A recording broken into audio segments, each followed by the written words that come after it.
8 दिवसापासून विद्युत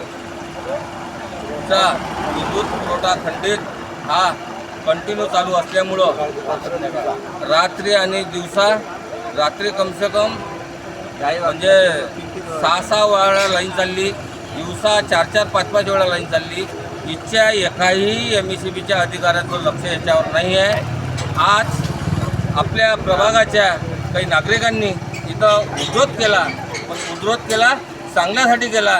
पण तुमच्या माहितीसाठी सांगतो साहेबांना, जर तुम्ही उद्यापासून हे खंडित राहील व्यवस्थित केली नाही तर तुमची गाठ माझ्याशी आहे. आणि तुमच्या माहितीसाठी सांगतो, ह्या लोकांनी जे मला इथं पोलीस लोक बोलावले, अमके बोलावले, आम्ही कोणालाही घाबरणार नाही आहे. आणि जर उद्यापासून यांनी खंडित लाईन व्यवस्थित केली नाही तर इथच्या अधिकाऱ्याला इथच्या DPला बांधल्याशिवाय आम्ही स्वस्थ बसणार नाही.